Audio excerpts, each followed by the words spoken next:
I still think it's hugely valuable to automate as much as we can in our recruitment cycle, from that prospecting through post-placement care. There's a lot of boring, less Definitely. than human, exciting stuff to do during that phase.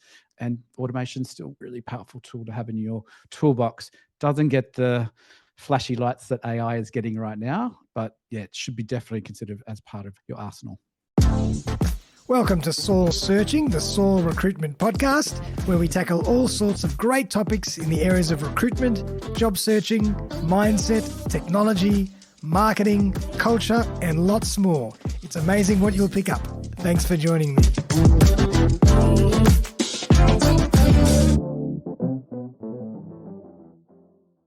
Welcome back, everyone. It's another fantastic episode of the Saul Searching Podcast. It's episode 70. I hope everybody's doing really, really well, coming up to the end of the year, nice and busy. But we've got an amazing guest and an incredible show that is definitely worthwhile taking some time out to listen to. I've got Andrew Rodger in the house, the famous one and only Mr. AI and Automation, Andrew Rodger. And we're going to be talking about AI, and it's here. Now, is the recruiter redundant or not? And it's a conversation that we're all having all the time.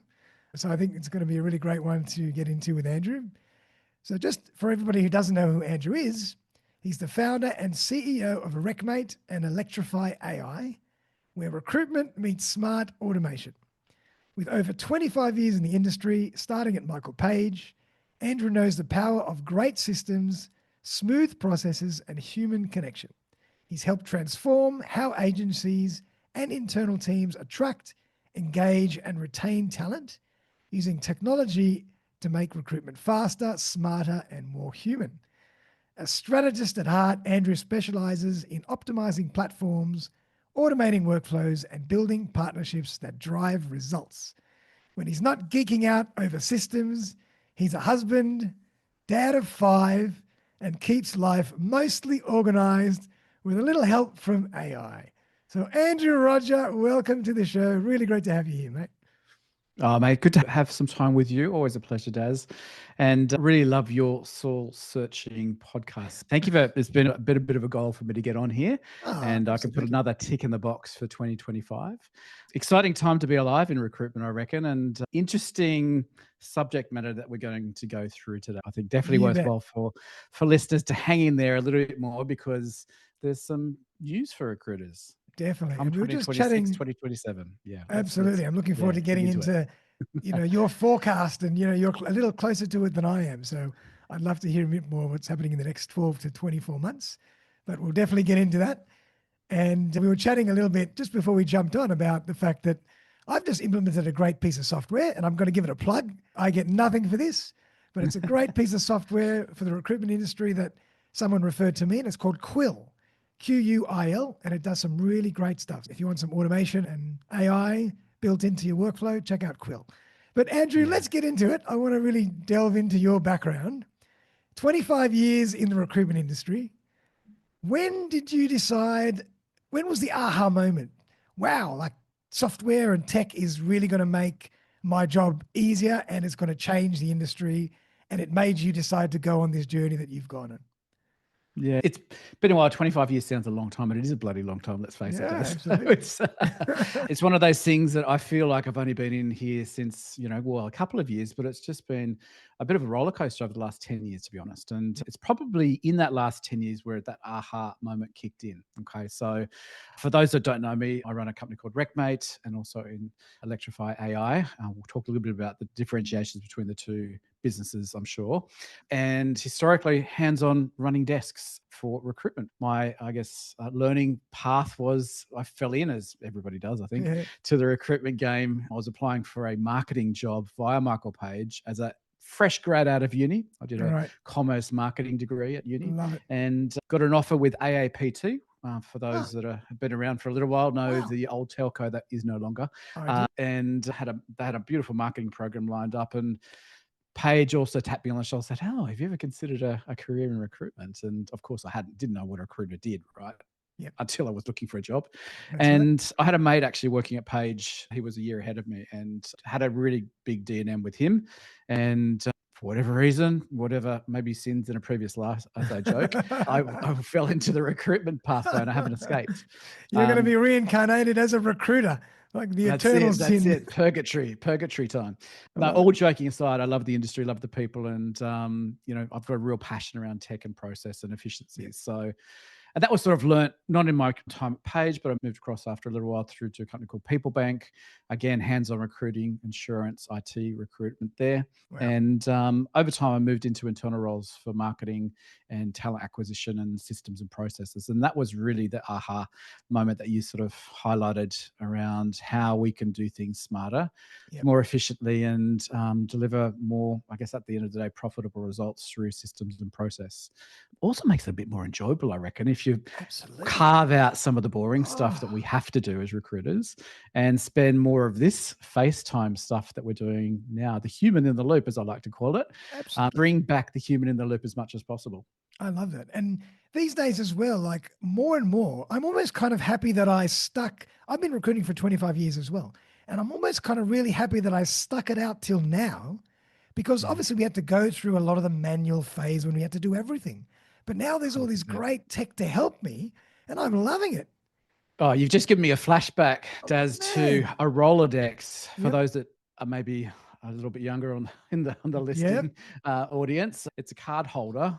Cards, about double or triple the size of a normal business card, and that would be your database, to be honest. And Definitely. when I was at People Bank, the first system that we were using was a DOS-based Wow. system. It was a green box, Wow. had 40 lines or thereabouts on the candidate record, and you had to hop off your butt, walk to a thing called a compactus to pull out a manila folder in which the resume was stored. Wow. So that was the old, there was no double clicking to open up the resume. No, in those days, there were two things I That's it. remember. There was a fax machine in the middle of the office that everybody shared, Yeah.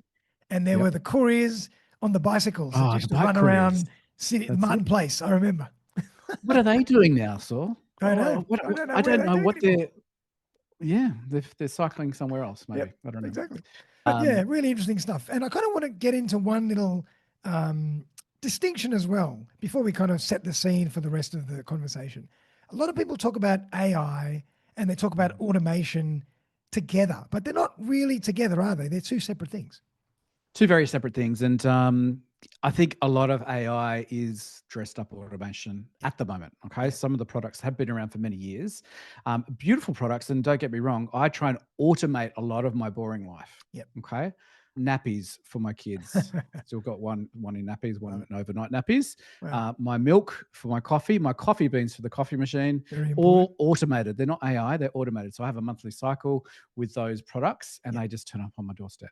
Okay. Beautiful. Whereas AI takes a little bit more intelligence to happen. So a realistic example for recruitment is you click apply now as a candidate, you get an auto response, and that's automation saying, hey, Daz, thanks for your application for the Java developer or whatever it might be. We'll be in contact if we progress you to the next stage of the application process. Whereas AI could and is starting to play a part in that application stage. And we'll talk a little bit about risk and what is probably going to come and should be on radar of all recruitment agencies around governance. We'll get to that. But where AI could play a role and is playing a role for many agencies is it's analyzing a little bit more depth of that application that's come in, matching, does it, what sort of score and ranking, there's algorithms behind the scenes looking in not just a word match, but also a contextual match, how long that person's been in certain roles, what level of experience do they hold, how likely are they going to stick in that role based on history of placements, all that kind of fun stuff there, to give them a ranking. Okay. And then the human in the loop again, I can then contact the ones that are ranked highest first, cover them on the job, and hopefully get a nice short list across, not by bike career, probably by email or upload through to some sort of portal these days. Brilliant. Yeah. So there's a huge differentiation, but still I've spent a huge amount of time with companies writing automation every day. And I still think it's hugely valuable to automate as much as we can in our recruitment cycle, from that prospecting through post-placement care. There's a lot of boring, less Definitely. than human, exciting stuff to do during that phase. And automation's still a really, really powerful tool to have in your toolbox. Doesn't get the flashy lights that AI is getting right now, but yeah, it should be definitely considered as part of your arsenal. Yeah. And I suppose sometimes automation and AI do go together. Sometimes they're Oh, separate. 100%.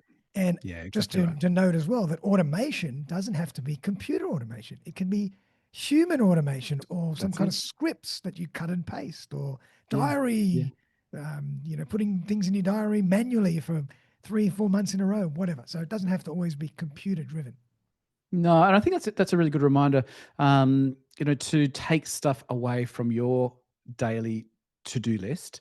Yep. Doesn't have to have an algorithm behind it. Yeah. It could be, as you said, an assistant, a VA, somebody Yep. else to take some of that, so you can buy back some of your time. One of my favorite books is Buy Back Your Time Yeah. by Great Dan book. Martell. Great book. So for those that haven't read it or listened to it, I do a lot of listening over reading. With 5 kids, I don't get to sit down much.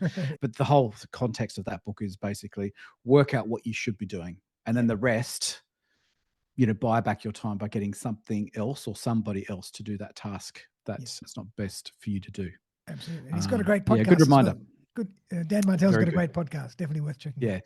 1.2 billion bits of information on the web about Dan Martell with Wow. Martell. So he's just clocked over, I think, 2 million Insta followers. I just saw literally before the show. Good so on him. yeah, exactly. Well done. But yeah, automation doesn't have to be a machine. You're right. Awesome. Good to just set the stage for people, because a lot of people, when they're getting into this stuff and they're starting to research, it's really good for them to understand what you're actually talking about. Exactly. To your, I guess, reference of quill.ai that you mentioned earlier, I've helped a lot of companies put that in. It's a huge, huge time saver. That's got a lot of algorithm behind it, which does AI analysis of what has happened on a particular call. Yep. And then there's processes that you can set up so it pushes that data beautifully into the right slot in your chosen database. Yep. And then reformat that information for much quicker delivery to the next step of the process, be it representing that, doing a bit of a reverse market or whatever it might be for that individual. Great piece of software. So let's get into it. It's November 2025. Exciting. We've been living through the hype phase over the last few years. ChatGPT, so many different versions, all the other tools and the conversations. What do you think? Are we here now? Is it arrived, or are we still in a bit of a pre-AI phase or pre-tech phase? Listen, it's arrived. We have the technology at our disposal. Okay. Interesting stats MIT released in June. 95% of AI projects fail. Wow. Okay, so that was their overarching from their surveys. Wow. And there's one main reason is because the implementation, it's not just AI fails. Any project will fail if there's not a good implementation strategy. So let's park that to one side, because I think that can overshadow people's ideas around, it's going to fail, right? So why bother? But it is here today. It is available for every recruiter to use. And, I'm sure all recruiters are using a portion of AI in some way, shape or form. If it's not given through your company access, there's no recruiter who can tell me that they've never used ChatGPT to do something. Okay. Yep. Right. So we're all starting to use it. But where it gets really interesting is when it does become just part of the background noise, right?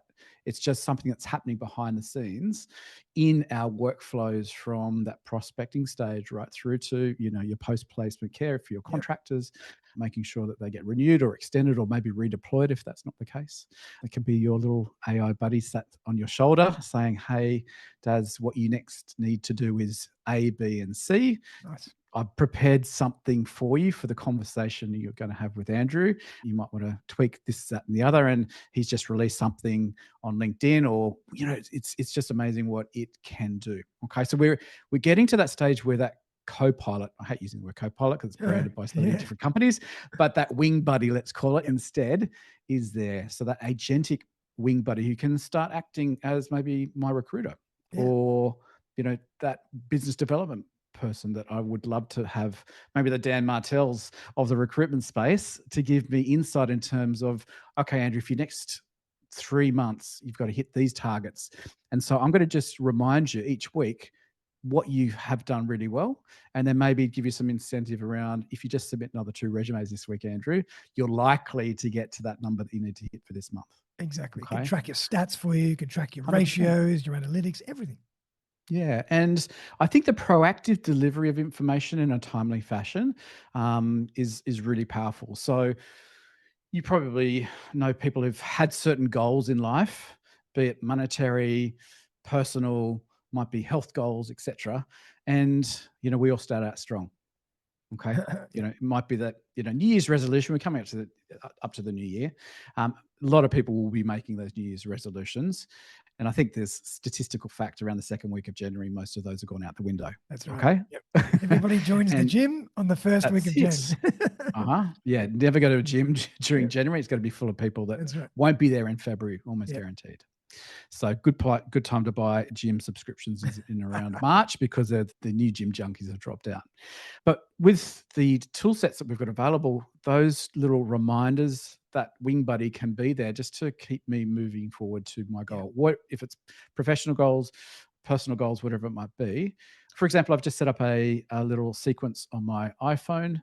It's using ChatGPT. It's using the sequencing feature that's built into every single iPhone. Oh, wow. So it taps into my emails that have arrived overnight that are unread, highlights the ones that I need to action. Oh, my God. Reminds me of what I've got in the calendar today. Tells me the weather. If I need to. I didn't know you could do all this. I'm going to have to talk to you about this. Yeah, I'll send you a little script. No We way. can maybe share it with the listeners as well. With pleasure. So it takes you about 2 minutes to set up.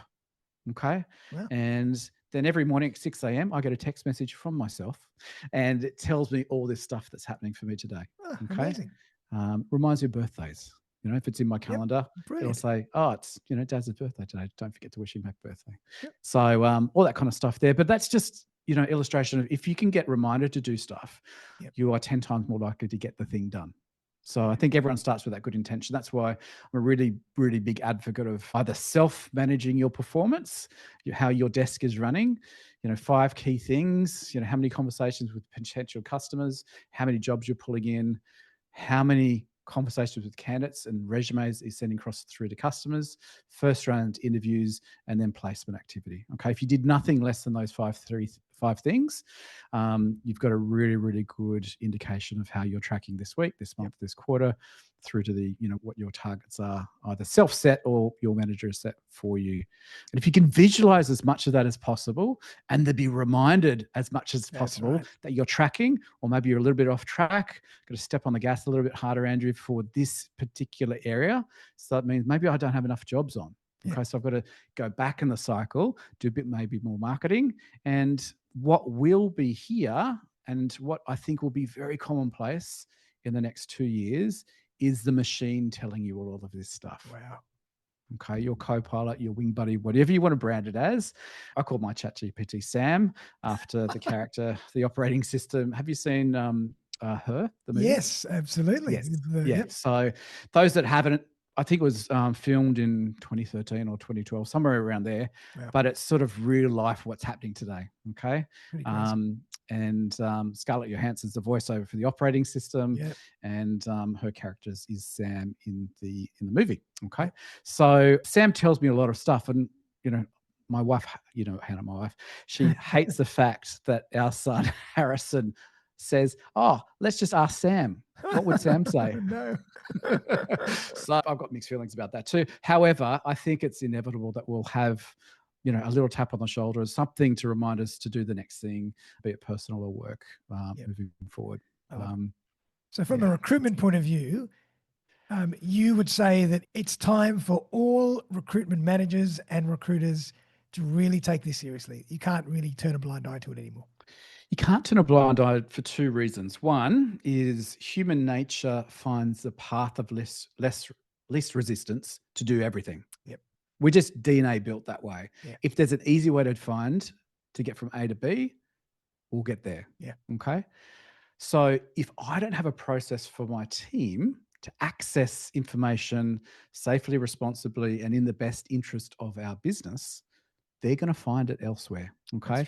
I've dealt with companies that recruiters have employed their own VA assistants independently of the Oh, organization, really? because they know it boosts their productivity to deliver more sales, more commission bucks in their pocket. And they're very Interesting. happy to fund that $1 to $2,000 a month for that external VA to Wow. do some of the grunt work that they can then focus on other parts of the recruitment cycle. Amazing. And I'm sure that you'd Okay. also find that there'd be a lot of individual recruiters that would be upgrading to the better versions of ChatGPT and organizing, 100%. writing custom Yeah. GPTs, and if the company didn't want to do it.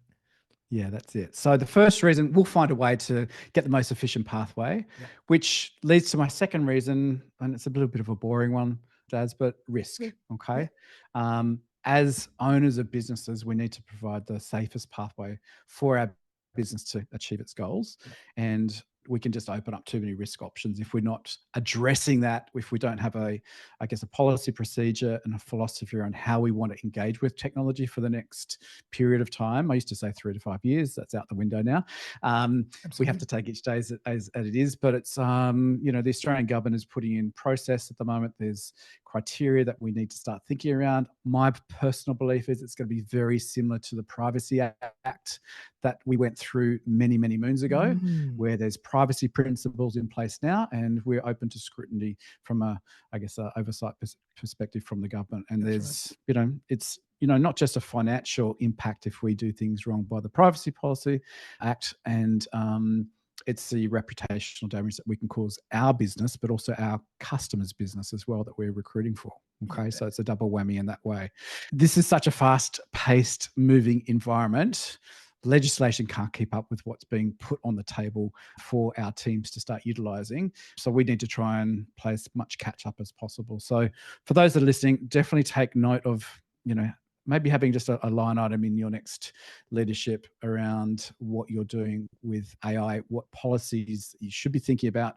I guess what's your stance there? Because I think, as with the Privacy Act, you can knowingly go against what the recommendations are, which is, one thing, but you can also be seen as being reckless by not adhering to what the policy guidelines are because you don't know about them, right? So you're damned if you do, if you're damned if you don't. So I think that this is opening up a much larger exposure point for companies, though. Okay, it's just with the amplification of what people can access and do. We don't ever want to put data in the public light that's not ours to do. So can you just imagine if there were hundreds of resumes, which could easily happen from one single job ad that are pushed through to a third party chat, whatever it might be that I'm utilizing. And then that information is then in the public space. Yeah. And that's a really good point, actually, because some organizations, industries, companies are very specific about where their data is held and is that data There's a lot of sovereignty. I mean, you've worked with the government, and a lot of government departments have those sovereignty rules and are starting to really enforce those with their suppliers. Don't be the ones that get caught out. It's happened recently with Deloitte, with the education department. So they got caught out by having a report presented, which they charged the public purse almost $500,000 for. Oh, boy. And it was riddled with hallucinations from AI. Ah, my God. No way. Okay. So it was in a Senate committee briefing last week. Okay. Wow. So it's not only the dollar impact that Deloitte's found, a pinch, obviously, that reputational impact is worth probably 10 to 20 to 100 times that, $500,000. Wow. Okay. So it's happened already in terms of mishap with AI usage, and it's going to happen time and time again with our industry, unfortunately, because it's just too easy for me to get data, pull it out of my current platform. There's very little security that you can do. When you open a resume up in Word, copy and paste, you can't lock it down. From a functional and workflow perspective to disable your team to get what they need to get done on a daily basis to protect that. So education, re-education, give your team access to the right tools, and have a program in place so that they can be ahead of the curve, or at least as much on the curve with adoption of technologies. Awesome. is my recommendation. And you brought up a really good point. Do you think that in the future or at the moment that you can start to configure some of these tools that we're using to say, I don't want my data to be stored in a particular area or particular place? Or I wonder if that will happen at some point. We can certainly control if this is available to the public to consume. Okay, so that's definitely a little checkbox item that your team should have, I guess, mandated internally to discuss, hey, have we plugged all the holes with the access we're giving our teams via the different AI modules? It might be Copilot, it could be Gemini, it could be whatever, okay? But make sure that that is locked down to your organization and it's not feeding the public databases, okay? Because I heard that the paid version of ChatGPT, you can do that. You can tell it, you can set it to not store the data in a particular place if you need to. That's it. Yeah. Don't add it to its learning database. Right. Okay. And were you sort of referencing around being an applicant saying, hey, I don't want my data to be not so much, but that's a good point as well. Yeah, because I think that's going to come. Yeah, I think that's going to come, or the expectation at least, similar to the way that we should hold information under the Privacy Act. There are parallels being developed, and there's 6 guiding principles that the government has, and they're not very well written, by the way. So you almost need to have a decipher tool to understand what they're doing there. But definitely our agencies, so the RCSA and APSCO are working towards policy guidelines for AI usage, but we can't rest upon those. We don't want to be knowingly doing stuff or recklessly doing stuff against what we need to do. That's right. But I think that your explanation around how you use data is and should always be very, very transparent. Okay. So you've got a privacy policy, you might have a terms policy, you might have a collection statement as recruiters, what you do with the data, how you store it, where it's stored, all that kind of stuff, how it will be repurposed, why you're collecting that information. There's going to be parallel requirements, I think, to be very transparent around how you utilize information, how you maybe use AI in terms of scoring candidates, ranking candidates, making decisions whether or not to proceed with the candidate. Okay. And a lot of this stuff, I think, will come from industry or from government demands saying, we want assurance that you will be very, very transparent, or maybe don't ever even use AI in your decision-making process to represent candidates. Yeah. Wow. Okay. So I can see that happening in a very short period of time. It's incredible what this opens up the world to, and what doors are opened up now because of all this information. It's quite amazing. Yeah. Think about it. Yeah. And I think, obviously there's, that debate, and it was probably one of the headlines for this session around, what does that mean for me as average Joe recruiter? That's right. Yeah. So let's get into that. What do you think this is going to do to the industry, both from an agency point of view and an individual recruiter point of view? I think I'm really excited, actually. I think a lot of it will be back to basic principles of recruitment, I think. Okay. And what I mean by that is, I think if you've got some strong foundations around building a recruitment desk, building relationships, building communities, then you're going to be fine. Okay. So I don't think there's a big death bell ringing in the distance and it's getting louder and louder. I think that bell is ringing for admin and boring BS stuff we have to do as recruiters. So I'm thumbs up for that, right? So ring that admin death bell as much as you like, because I think it's going to really free up our time as recruiters to do more interesting stuff, that human in the loop stuff. Okay. And free up some of our costs as well. Well, interesting you should say that, because I was just about to say, there are other industries which are going to be very quickly and more rapidly impacted and have already been impacted. You think of call centers, right? Yeah. Okay. So they're, in a lot of cases, gone. Yeah. Commonwealth Bank did an interesting thing only a couple of months ago. You probably saw the headlines around, I think it was a small amount of people. I think it was like 46 or 47 people for a call center that they'd laid off and introduced, chatbot Andy or whatever it was called. I don't know. And, I think that they just didn't have great internal comms. They didn't have a change process that was ahead of what perhaps it should have been. And they got huge internal and external backlash, and I think have reinstated those positions. Really? Okay. Interesting. So but I think, outside of that, it'd be very hard pressed to spin up a call center business now. Yeah. Okay, you'd be very, very pushed to Yeah. make that successful. The other one that is immediately springs to mind and has seen evidence is of displacement of demand in certain ways, and we'll get to that, is the legal industry. Okay, so Yes. people think, oh, why do I need legal eagles? I can do my own legal eagling. I can, Yeah. be a Dr. Google. I could be, Yeah. be a legal chat GPTist, come up with my own procedures, policies, statements, legal contracts, Yep. positions on certain demands or maybe letters of demands that I'm receiving, et cetera, et cetera. And I think in a lot of ways there will be some erosion of some of the demand, but in a lot of ways, I think it's probably going to increase demand for legal services. Okay. Yeah. And you touched on a very interesting point around cost. Okay. So that cost price can easily decrease because when you think about the work that needs to get done inside a legal brief, Yeah. usually a junior is doing that initial piece. It gets pushed up the tree to signed up by a partner or somebody at a senior level before it goes back to the customer with whatever the recommendation might be. Now you can take a couple of those layers out and we'll maybe get to this in discussion around what's happening with entry-level roles, and then have the volume of work done amplified. That's right. Because it doesn't take us as long. Okay. Yeah. So that means you can offer a more reasonable price and supply and demand will, work itself out. And stuff that maybe I would never have dreamed to get legal advice around maybe becomes accessible for me to, actually, I will get that checked off. Exactly. Because there's a price point that I can reach and it makes sense. We all have to sign contracts every 5 seconds, like in business, in the professional world, where we're constantly putting our signature to things. And we just say, that's about everybody's doing it. That should be fine.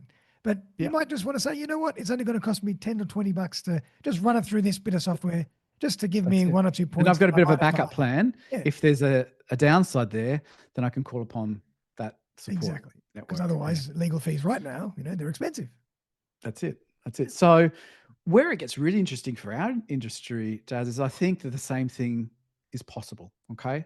So we would have normally a target market of customers that we can target because we know that we're going to charge a certain fee and there is a barrier of entry to get our services generally. Yep. Okay. So a lot of people can't afford. Some businesses are too small.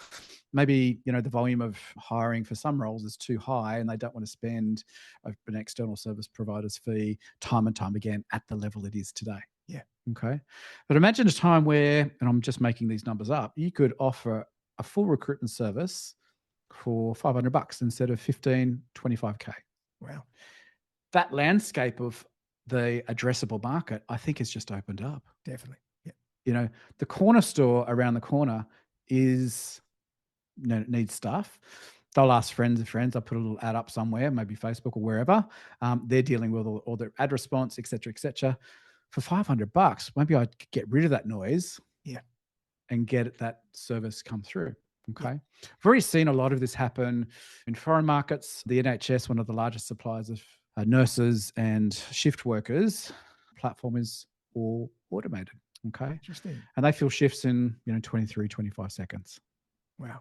But the interesting thing is for me is like when I think about recruitment and the future and AI is that I always like to say that the beautiful thing about recruitment is there are so many intricacies and subtleties to the human interaction that is part of that process.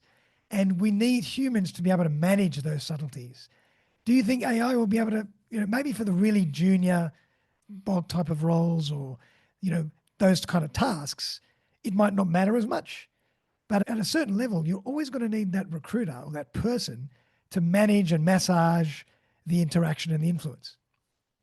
Yeah, I think definitely some roles. Let's talk about that NHS situation where we pre-vet nurses and doctors, all the compliance stuff, tick in the box. Done. The worker says, I'm available these days, these hours for this rate in this area. Okay, so if a shift comes up that meets all of those things, tick in the box, they get a ping on their phone, accept shift. Yeah. Done. But the work behind the scenes has been done before the actual shift has been made available. And I think this is for a lot of parts of, I guess a lot of recruiters' lives, we can emulate that in a similar fashion. That's a good point. Yeah. Building communities of candidates that are available or we've pre-vetted. And this is what we should have Yep. always been doing, right? That's So we right. should always have been building our network of candidates. I always recommend have your top 100 in your speciality Yeah. and then build upon that and keep in contact with those top 100 people that you can ring up and say, hey, Daz, do you know anybody? Hey, Nice. Daz, I've got this great opportunity. And it may not be me making that phone call in the future. It could be a ping on a text message, True. Yep. But right? it's the Hey, pre-vetting and Daz, the pre-qualification. that's That's the it. key. So that community, I think, is going to be absolutely invaluable. And I just posted this morning on LinkedIn around you don't need more candidates. You need to utilize the ones that you have better. Yep. Okay. Very true. That gold in your database is untapped. It's like BHP having a iron deposit, Yeah. but they just go out sifting for more iron deposits. They know it's right beneath their feet. That's right. Do they go out? No, they keep digging, right? Yep. And digging and digging and digging until it's completely exhausted. And unfortunately, I think, a lot of the industry's got into a bit of a bad habit. Knee-jerk reaction is often to put an ad up, get ad response in. If I can't find anybody from that ad response, then maybe I'll do something else. Yeah. And that could be looking in the database. It could be doing the stuff that we've just talked around, tapping people on the shoulder, say, hey, do you know anybody? That's right. And that's a really good point. I think that's something that a lot of times we forget to do, and something that I've really built into my process really severely is to ask every single candidate for referrals. And the fact that I do actually give referral fees for my candidates, because I think the two things that you mentioned, or the one thing about tapping into the candidate pool that you already have is absolutely incredible. But you can also leverage that candidate pool to find other people. Yeah. So it's kind of like a two-pronged attack to the same candidate pool. Yeah. And let's face it, we are all very busy. Okay. We've got a lot of demands on our time, and sometimes we'll forget to do that stuff, right. right? So have a process which reminds you to do the thing Yep. or actually does the thing for you. Yep. Okay. So it could be, you've made a placement, you've got some automated welcome messages saying, hey, Daz, all the best of luck for your first day in your new role at insert company name. Yep. If you need anything from me on day one, let me know. Otherwise, I'm not going to bother you. It's going to be a bit busy as day one's often are. I'll speak to you during the week. Okay. Yeah. And then I get a little ping and reminder maybe midweek saying, don't forget to give Daz a call, plus the hiring managers to check in on how week one's going. That's right. Then week two, there might be a satisfaction survey around how we performed. How did Saul searching recruitment factory work for you this time around? Yep. And do you know anybody else that we could help? Yeah. So it doesn't hurt if you ask the person on the phone the same question. They'll get maybe that little tap on the shoulder and a little bit of a satisfaction survey in week two. You've already made a little two interactions with them: day one text message, then maybe day three or day four phone call. They're hopefully feeling good about your service. They've got a new job, they're glowing, and they're going to probably give you a good review. And then they're more likely to give you that referral at that stage as well. That's right. And that's a really we good forget point. sometimes. Yeah, that's a really good point. So, is you don't have to replace the human with No. AI. You can actually use the AI and the human together. 100% no. And I get really excited around sourcing. Okay. So we bring in a new role, put it into your system. Hopefully people put it in your bloody systems and then start sourcing from there. Now, technology is available right here today. And I've got clients doing this already. System coming up with maybe 25, 30, 50 candidates. Yep. It outbound SMS messages those people saying, hey, Daz, I've just started working on an insert job title role. Thought of you. Are you interested in hearing more, or do you know somebody that might be interested? Yes, no. A little survey button in there, or a little link through to a survey. If it's a text message, and they can say yes or no. Yeah. Okay. It doesn't stop, to your point, you running that search or seeing those names on the list and go, oh, I know Daz, I'll give him a quick call. He's bound to know people, or he might be actually looking at the moment. That's right. And it doesn't matter if you've received that text message. I'm on the call. I don't care as a candidate. I'm being looked after. I'm getting some 100%. attention. Yep, 100%. So it's really important to build this together. It's not one or the other. It's they're together. No. And I think it just can, because we can't get to 100 people in an hour. It's just physically impossible. I haven't met a recruiter that can get through 100 people in an hour and get some feedback from. No, not yet. But with a process in place, we can get to 1,000 people. 2,000 people in that same sort of time frame, and a big chunk of those, if you've built that relationship along the way, so doing all the good things of when they come into your world as a recruiter, saying thanks for your application, taking them down a defined pathway, keeping them informed in the loop along that pathway, rejecting them politely, because let's face it, we reject much more than we place, unfortunately. But still giving people some value along the way, 100%, some value. Reject or redirect, some of my clients call it, instead of reject. And then, keeping in contact. So every 2 or 3 months, drop a little contact point with them. If you're doing all of that stuff, you're much more likely to get a response to that call to action when you've actually got a real job on. That's right. You need some speed to 100%, response. 100%. And it's exactly the same. I always like to say that the selling and the closing of the recruitment process actually is at the beginning, not at the end, because you can't wait to do all that at the end. If you haven't done anything to add value at the beginning, the result's going to be very low. But if you do all the work up front, it almost closes itself without you having to push. Yeah, that's it. You're building that relationship, in every interaction, you've got an opportunity. Every interaction, every stage of your recruitment cycle, there's an opportunity to, delight or ignore your customer. That's right. That's right. And, as I said before, we've only got a limited brain bandwidth. We've only got a limited amount of time. So use your tech stack to help you delight your customer. If you don't have the time or the memory, or the volume is just too high. So some of my clients get 300-500 applicants for every role that they post. There's no way a human can get through those 300 to 500 applicants ever. And there could be some gold in that last cohort that applies, because they've just seen the ad. They've just found out that their contract's not going to be extended, or they've just been the final time the boss has given the poop. So they said, right, I've had it. I'm going to jump on to and do a Google search, or I'm jumping onto ChatGPT and working out where my next job is going to be. Okay. And it's really, really hard to have that consistency of service if you don't have a strong process there. That gold in the last applicant is always something that I try to dig at. Definitely. Now, I want to really dig into the AI and automation world now, and in particular the tech as well. So a lot of people are listening to this and they're thinking, wow, that all sounds great, but oh my God, it's a bit of a grey cloud. I don't understand it. Where do I begin? Do I need 10 pieces of new software, or can I start with one?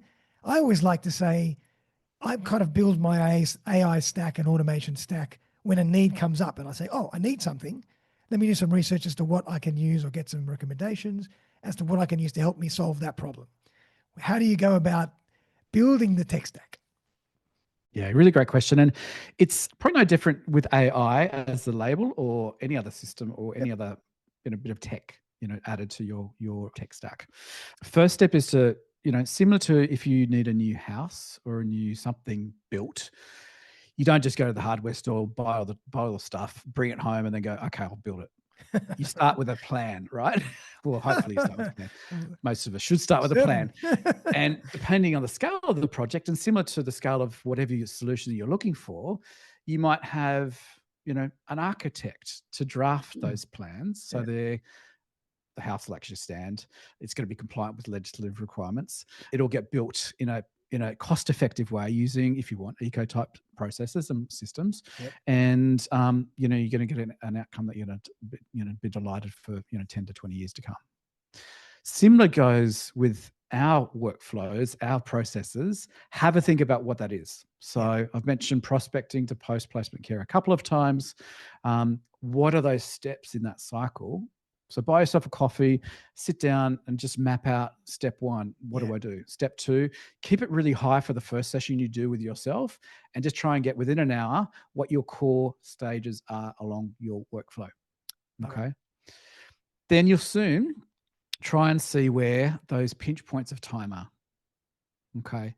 Is it around ad response? I had one client who used to spend hours on the couch of an evening just to go through ad response. And she had a personal goal to get back to everybody, and she achieved that. But it was at the cost of her lap being full of a laptop every evening. Okay. So we put a system in place where it addresses every applicant coming in, pre-qualifies them using some core knockout style questions, and then she can jump to the ones that she needs to first. Every applicant gets an update along that cycle. Every applicant gets an email if they're unsuccessful for that particular role. Okay. And she's not doing any of those things along the process, except qualifying where that person is. And if there are people that haven't been qualified around, they're great or they're not so great, they still get an answer, because when the role is closed, she's got an automation in place to message all those people saying, hey, Andrew, just to let you know that role 1726, the admin manager is now closed. Unfortunately, you weren't successful this time around, or whatever your spiel might be. Yeah. So map out your process, work out where those time-intensive points are for you as a human. Yep. And to your point, if you've got, hey, I'm doing all this, reference checking is taking me an age. Now, I wish there was a better process or way. I hate actually doing that reference check process. How can I put some efficiencies in that space? And there's a couple of great tools that you could snap on to that. My personal recommendation, and I think this will change over the next 12 to 18 months, is to look for tool sets that are integrated with your core CRM natively. That's okay. So they're sold by companies and they've already done the hard lifting for you to do that integration piece. Now, there's a lot of platforms out there that you can utilize to integrate CRM1 with this extra tool set. Like, what's that one everybody talks about? Zapier and all that kind of stuff? Yeah, Zapier has been around for a number of years. It can, build that bridge between a non-naturally integrated piece of tech to your core CRM. Okay, so it's a really effective tool, and it does take not a lot of setup, but it does take some setup and an extra point of failure, extra point of, I guess, it's extra barrier of entry to get that thing done as well. Okay, so tip is just look for products. You mentioned Quill, that's integrated with a couple of the core databases that most agencies will have access to, and naturally syncs back in once you've had that conversation and pushes the data in the right slot, saves it against the right record, all that kind of good stuff. Similar to reference checking, there's a couple of tools out there that'll do that reference check process, save it against in your pre-formatted style against that candidate record, and maybe against the job if you want it saved against her as well. Okay, or placement event. So a bit of both, really. Like map out the journey and find out where your time, most of your time is being spent, and possibly what you don't enjoy doing. Or just if there's an ad hoc particular piece of work or task that keeps really draining you, isolate that one and solve that problem. Yeah, that's definitely a best practice approach.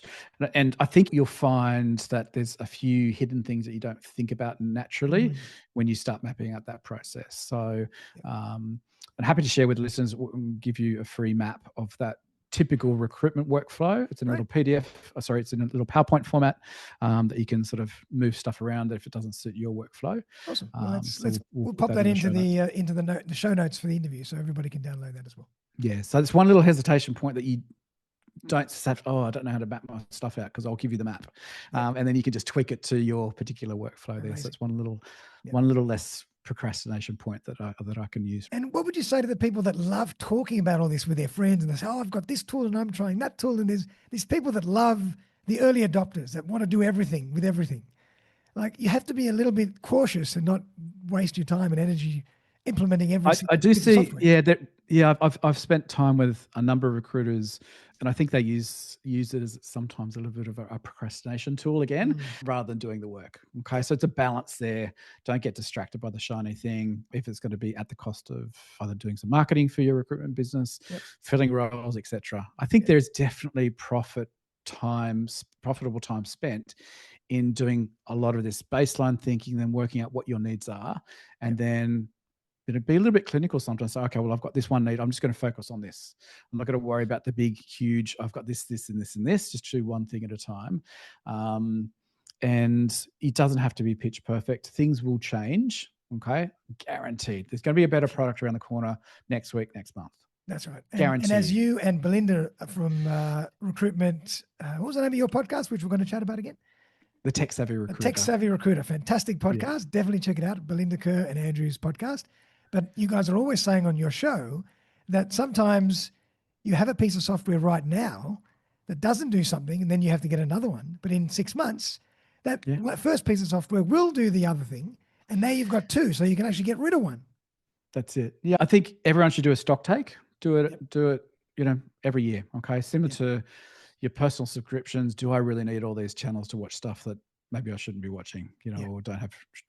Do that little stock take around what your tech stack is, what you're using, because some stuff you'll find in 12 months' time that it's not that important, but you still got that subscription running, and it could save you a bunch of cash every month for you and the team. That's right. But yeah, I think there will be a better product. I know around the corner next Yeah. month, next year. It's crazy. However, for me to get the most out of that better product, you've got to do some of the work up front. It's like going to the gym and trying to lift 500 kilos now. That's I right. couldn't do it. I don't know Yeah. about you. No, But over definitely not. time, maybe I could. I don't know. Yeah, Maybe that's a that's very really good big point. stretch goal. But yeah, it could start with, a naked bar of 20 kilos, add a couple of weights each side, goes up to be 40 kilos, 60, 80, 100. I might be pushing forward to get Nice. past the 200 point. But over time, you can build that. It's the same with technology, understanding what works for your workflow and your business.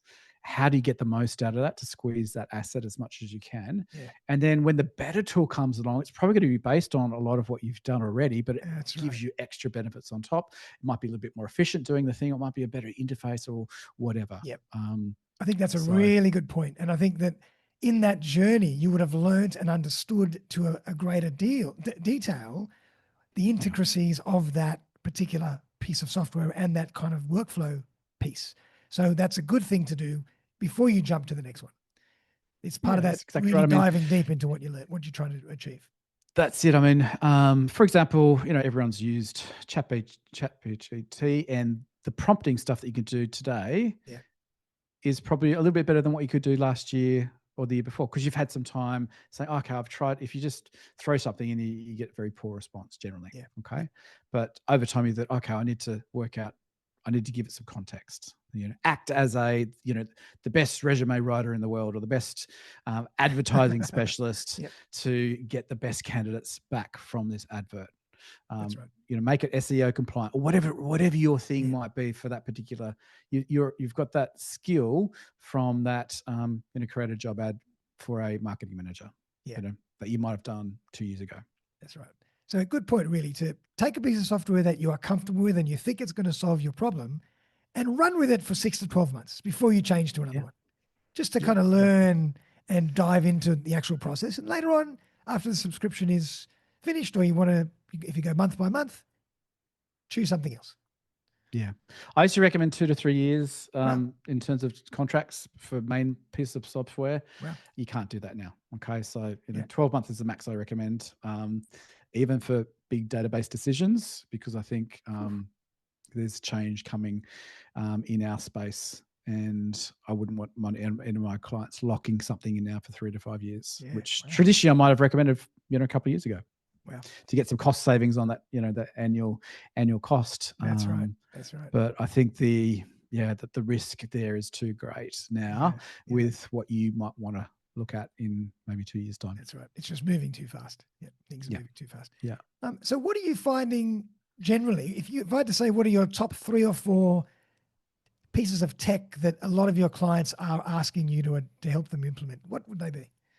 Not the actual product, but the style of product. Yeah, the top 2 consistently are candidate acquisition and client acquisition. Right. Okay. And I think that they're probably going to stay as ranking 1 and 2. Yep. And then it gets fragmented after that point. Okay. So it could be certain organizations have got certain pinch points along their cycle, so that they might need some help it might be contractor management. It could be around onboarding for their contractors, or it could be, getting keeping in contact with their database on the contractor candidate side, or it could be on the client side of things there as well. But the top 2, I think, will probably always be that candidate acquisition piece and the client acquisition. Now, when I say candidate acquisition, a lot of people think external. Okay. I always remind my clients that the biggest and strongest candidate acquisition advantage you have is what is in the database. Your own database. Don't forget, candidate acquisition equals doing a bloody search in your database as well, or having a process set up so an agent does that search for you. Okay. Yeah. And I think we will quickly see that process, I described before, around clients already having access to systems where it's doing an automatic search in the database, coming up with a list of candidates, and then doing some outbound there. Wow. Okay. So that's happening today, Daz. And I think that's going to be pretty commonplace in 2 years' time. I think, if you're running the first search manually, then, it's like you're hopping up from your desk to go to the compactors to pull out the paper resume. Oh my God. Yeah. Wow. And what are your thoughts generally on automation in terms of newsletter automation and, campaigning, that kind of marketing automation? Yeah, I think you can get some brilliant, I mean, I don't know about you, but keeping consistent on things is a human failure on a lot of times. So if you have a pledge to do, might be a weekly LinkedIn post, or it might be more regular than that, or it could be a monthly newsletter, it could be a fortnightly newsletter.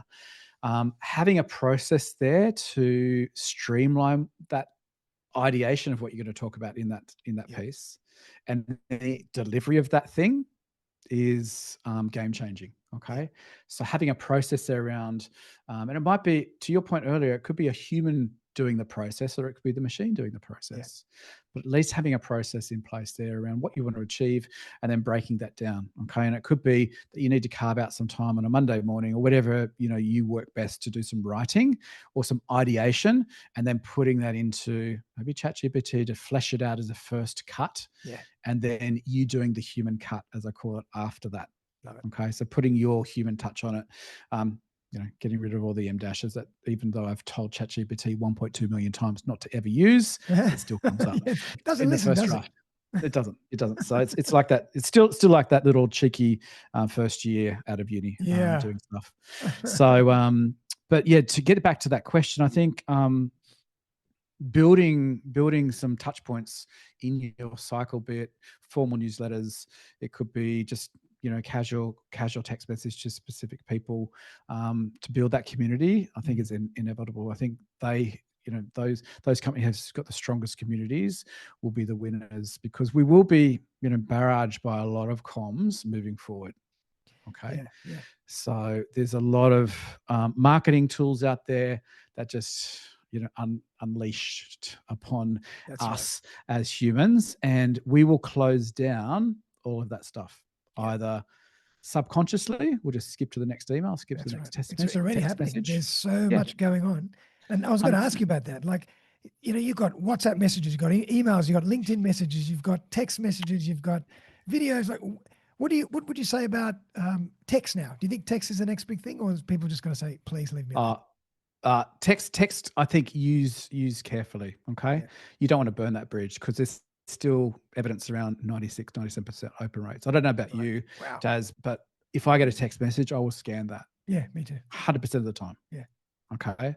So I might not open it if I know it's from a marketing, might be, Pet Barn, or having a special on for the cats or whatever.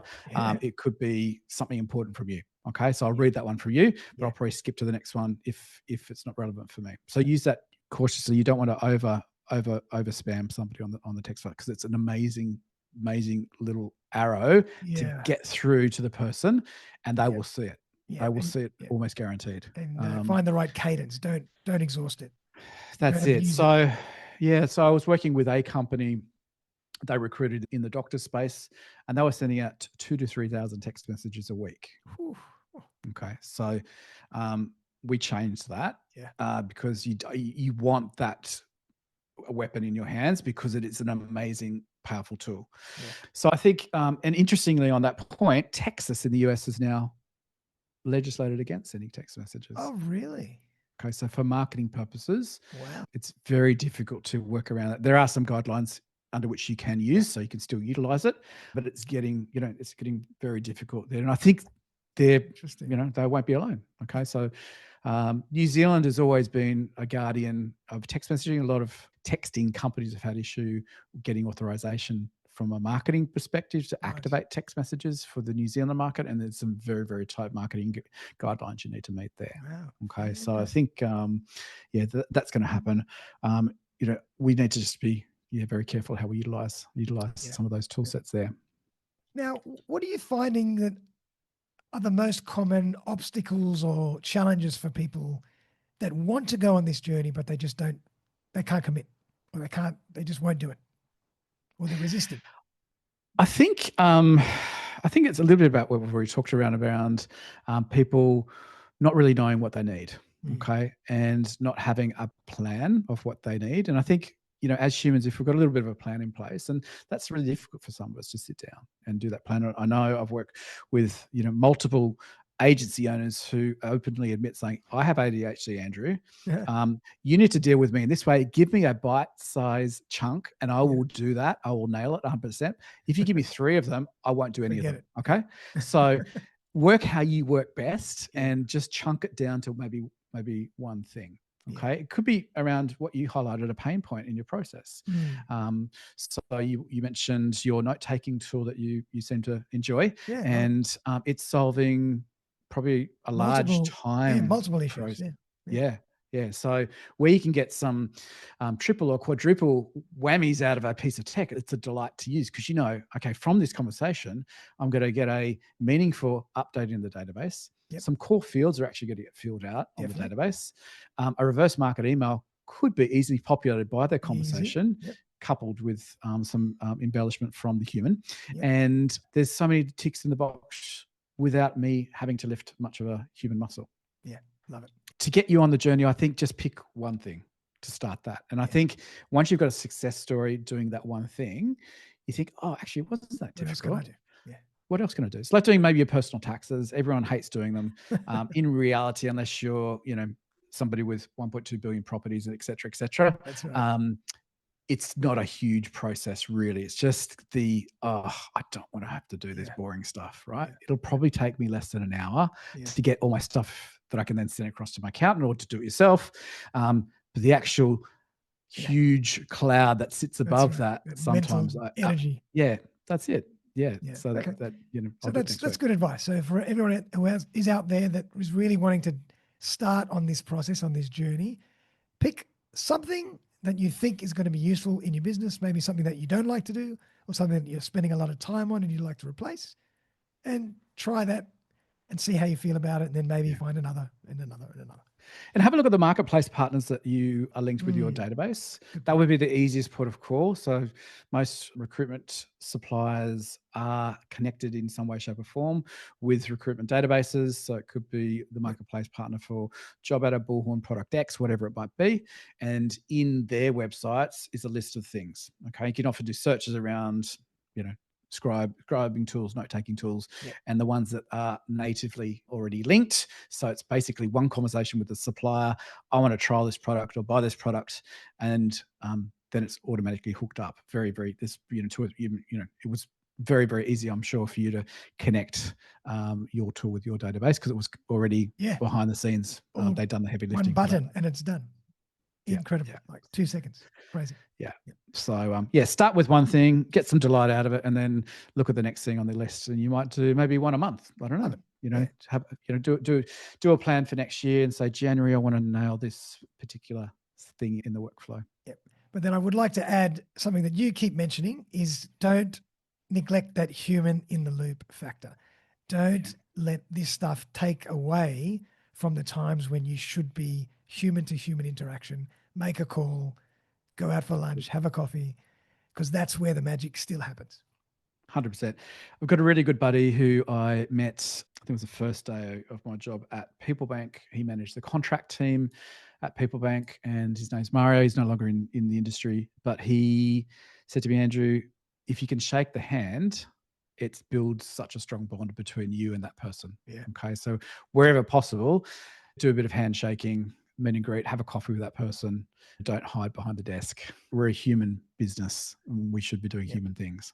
Yeah. So kind of to take this all the way back to the beginning, what is this going to do to the industry? I think it's going to enhance the industry. I think it's just going to be used in the right way. And you've got to use tech to make you more efficient, more effective, be able to scale and enjoy your job a little bit more. I don't think it's going to replace recruiters, but what's your take? I'm excited. I think it's going to do great stuff for those that want to be in the industry. Okay. So those that are excited about speaking with people, love helping people. And I see it as a privilege to work with candidates and clients. If you think about it, I think we sometimes forget about this, the time and energy it takes for me as a candidate to click apply now can be massive. It can be like doing your tax return. I just don't want to do that thing. It's scary. Change. Humans hate change, and changing jobs is a huge thing on the risk list for most of us. even professional seasoned contractors. It's one of those things. I click apply now. It's a lot of energy, a lot of emotion goes into that button click for most of us. And unfortunately, some of us just see them as, oh, it's another resume I have to deal with, right? Yeah. As opposed to another connection I can build, another, life I can help. I think unless you're in certain sectors, we don't save lives a lot in our profession, but we can change lives a lot. And I think I love that. we spend a lot of time at work, doing work stuff, dealing with work jobs, work lists. So if we can help people enjoy that 8 hours, whatever it might be a day in their profession, then I think, we're giving back in some way, shape or form. Yeah, I love that. And now I just want to tap your brain on the next 12 to 24 months. Can you give us a bit of an insight into what you think is going to be happening? What are the changes? If you think stuff has changed dramatically already, we are in for a ride. No way. I'm scared. Listen, in some ways, Daz, my brain explodes when I think of 2 years down the track. God. Literally a little explosion just went off then. And I can't compute. Okay. So the power of Chat GPT today is predicted to be 1 million times in 5 years. What it is today. So what that looks like, I don't know. I don't know. But I do know that one thing won't change, and we've talked a huge amount around that, is that humans love dealing with humans. And I don't think that's ever going to change. Now, for certain parts of the cycle of recruitment, I don't want to speak with a human, but I want to get something back. So if you think you've got an appointment with your dentist in 2 weeks' time, you probably get a text message next week saying, hey, Daj, you got an appointment with Dr. Smile at 2:30 on Tuesday. Dr. Smile. If you'd like to change that, ring the office on, or reply yes, or reply Y to confirm. Okay. I don't expect Dr. Smile to give me a call, nor should a candidate expect any, or probably want a recruiter to call them saying, hey, X, Y, and Z, when it's not a meaningful conversation. But those human-based meaningful conversations, if we could do more of those at the appropriate time, I'm excited about that. And I think that technology will afford us more time to do that human-based stuff, which is exciting. Nice. And if you were to give people just some armor into a word of caution for when the market explodes and accelerates even more, what should they be doing or thinking maybe as the first point before they consider even trying something else? Maybe ask themselves, do I really need that? Or am I falling into the trap of shiny object syndrome? Shiny new thing. And I think we all fall into that trap in certain ways when something new comes along. That's right. I think that distraction factor happens a lot for us as humans as well. So I'll play with that thing, and then before I know it, an hour's gone past. That's right. Half a day's gone, and I should have been doing this. 100%. I do it myself. Speaking of which, there's a really cool tool. It's a free tool. It's called the News Feed Eradicator, and it can block your time on LinkedIn. Okay, so I have that set for an hour every day. I can go in and change the setting, but that scroll, that time waste, happens a lot with all sorts of stuff. And same with new technology. So getting back to that question around one piece of armor, one tip, etc., is really understand what you need. Okay. And do some basic workflow mapping around your specific workflow, from getting a job on through to placing that job and whatever post-placement care you might do after that placement happens. And does that thing fit somewhere in that cycle? Yes, no. Do you already have something in that cycle that's working really well? Yes. Could it be improved by 10 times? No. Okay, forget about it. Right? You can be a bit more clinical around that. I think that's the real point. That something that I've taken back from this conversation is use whatever it is for 6 to 12 months. Just kind of use it first before you start jumping and replacing it, because that'll at least stop you from shiny object syndrome in a way. Yeah, it's similar in a lot of ways to a motor vehicle purchase. When the new model comes out, we're not going to jump and drop the current version, or one that you bought 2 years ago, or maybe one you bought 5 years ago, because it does the job adequately. And the extra enhancements, it might have some bells and whistles that the current version doesn't have, or it might have a bit of a different shape. But ultimately, does it get you from A to B in the same way? Arguably, yes. Does it do what you need it to do? 100% yes. When it breaks down or there's issues with it, when things are starting to fall apart, maybe replace it before That's that right. happens. Yeah. But if that end of product, end of life of that particular tool set is obvious, then that's when to start thinking about it. Or if there's just overarching reason why product X can replace 2 or 3 of your existing tool sets there. Good point. Okay. That's a very good point. So, Awesome. which is happening. And I think, there'll be certain parts of our tech stack which will take product and market share from other parts that we might be using today. And I think you're right. In the future, we might just have, instead of having 10 pieces of tech, we might have 3, and they do everything. They do 5 of one and 5 of the other and 4 of the other and whatever. 100%. I think maybe for a different day, we can do a bit of a deep dive into it. But my personal opinion is that we won't be living in product X CRM very soon. Okay. So we'll be using some sort of middle piece. Yep. There'll be some sort of agent that does some of the lifting and a bit more interesting user interface for us. So, it could be similar to, a lot of people spend a chunk of time in Chat GPT, for example. Yep. I'm predicting something like that, which will be connected through to my Teams, connected to my CRM. It'll have feeds from both those things. Calendar, it can pull data. like this, like that. Yep. It'll have everything. It'll, when you think about it, if you had a perfect assistant, you brief that assistant, they do the thing that needs to get done, be it on your calendar side or the database side or getting back to people side or proactive marketing side. Then I'd be speaking with the assistant, right? Absolutely. You could even, I suppose, it would start qualifying and triaging your email for you and everything. 100%. And listen, there's tool sets there that are separate pieces of tech today. But with a little bit of prompting, your Gemini can do that already in terms of triage of email. Okay. So, you can set up routines there to highlight urgent messages as they come in, things that have been unread for a period of time, remind me to respond to those if I've forgotten about doing that. So that's all in the disposal of a lot of companies that have got access to Copilot, Gemini. But yeah, to your earlier point around, corporate oversight in terms of where that data is going, that's probably a takeaway from this call, just for agency owners to think about, okay, where is that data going? Okay, I was speaking to a peer in the industry, and one of the note-taking tools is pushing data up every single call. There's been a legal case in the US against Otter. Okay. Oh God. Pretty popular tool. Yeah. But every conversation is being put into their learning module. Oh yeah. And there's no switch in the admin section to switch that off. Okay. So important to understand where your data is, know your similar to know your customer process for fraud, all that kind of stuff on the monetary side, know your data process as well. Where is that data sitting? Who has access to that data? What are these tool sets doing with the data that, they're recording stuff, they're listening to stuff, they're transcribing stuff. Is that just my data sat with me and nobody else has got access, including the company that is drafting that, AI generated stuff for you? Okay. So have a think about that as well. Okay. Amazing. So Andrew, tell us a bit more about RecMate and Electrify AI.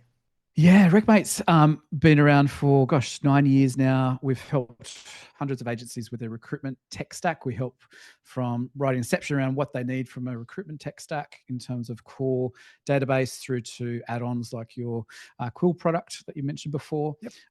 We do internal project management for them to get those things rolling, to give people ideas around what works best for their particular situation. We get down to the grassroots level of building automations, AI plays for companies as well that don't have the time to do it internally. We've helped, probably tens of thousands of recruiters be more efficient over that time. It's been really, really fun. I still get a kick every time I write an automation for companies, particularly web response ones, which you may not be surprised, but I always get a little bit surprised, but it goes, oh, okay. That people still don't reply to every single applicant that comes in. Okay. So even, core database platforms who have the ability to have that switched on, oftentimes it's not switched on for whatever reason. Giving better customer experience is always a bit of a kick there. And on the Electrify AI side, it's a play that's outside of the recruitment space, helping a lot of allied health companies such as chiros, physios, naturopaths, dentists with voice AI and conversational AI. So helping them be more efficient to drive relationships with their their customers as well. So, for example, if somebody rings up out of hours, oftentimes you'll go to a voicemail, and I don't know about you, but I generally don't leave a voicemail now. Okay, No. I'll ring the next person on the list Yeah. that I need. Okay, so or I'll send a text, depending on what I'm doing. Yeah. If you've got the option, right? Yeah, if you've got the option. So a lot of companies still don't have smart websites where you can send a text or click and have a intelligent conversation. There's a few websites that got chatbots on there, but they're usually pre-scripted. Yep. If they say this, then do that. Yeah. There's not that AI intelligence layer there. So we're building that for companies outside the rec space. So wow. it's So that's more for exciting. Like customer interaction and that workflow. A lot of customer interaction. So it could be, you ring in, the reception's busy, or maybe the Cairo is doing the Cairo thing, cracking backs. Yeah. And it traditionally would have gone through to voicemail.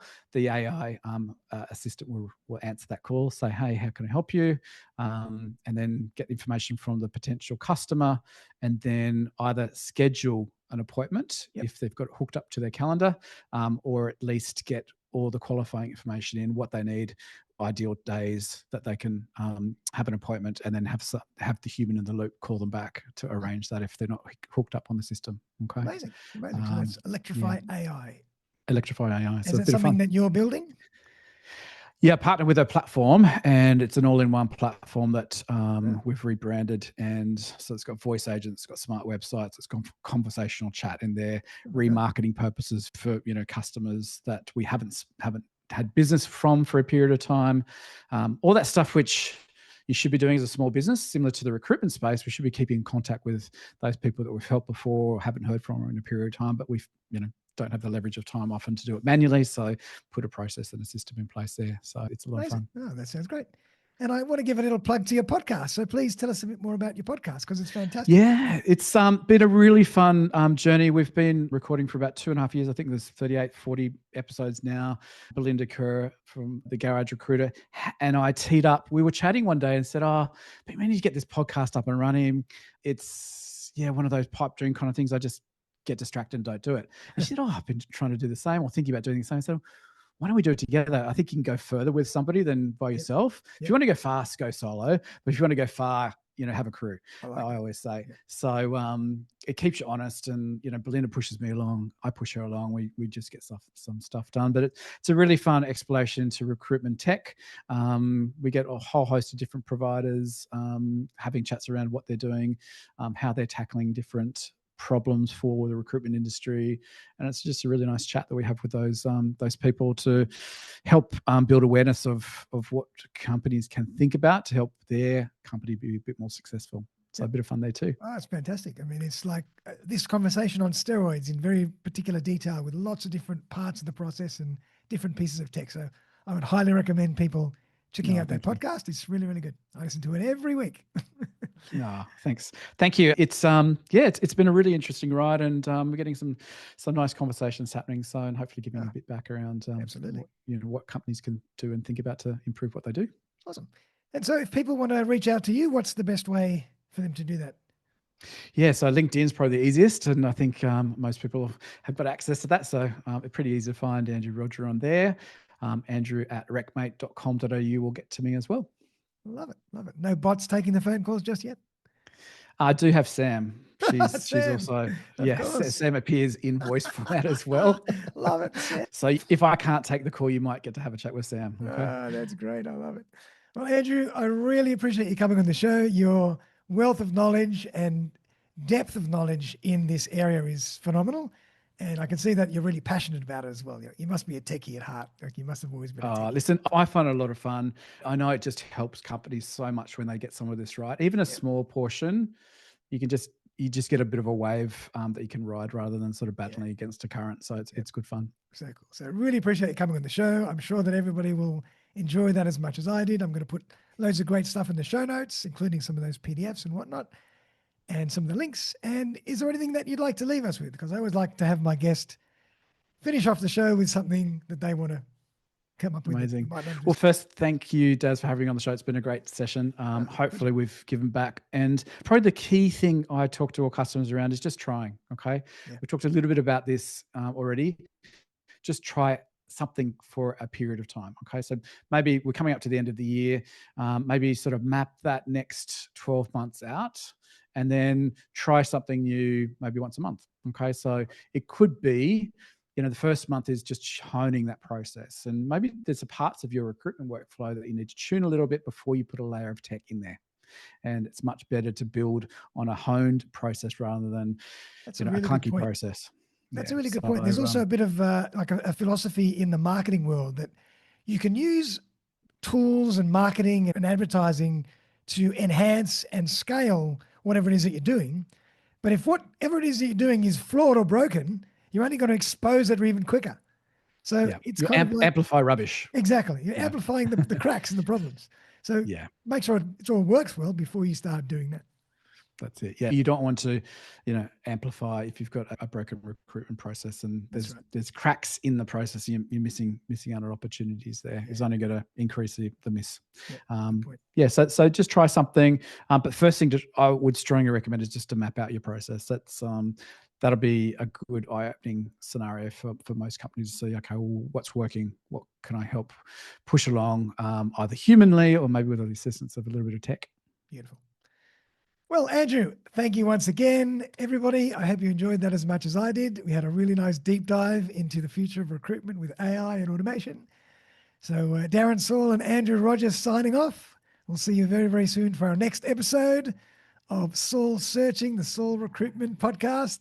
Enjoy your day and see you next time.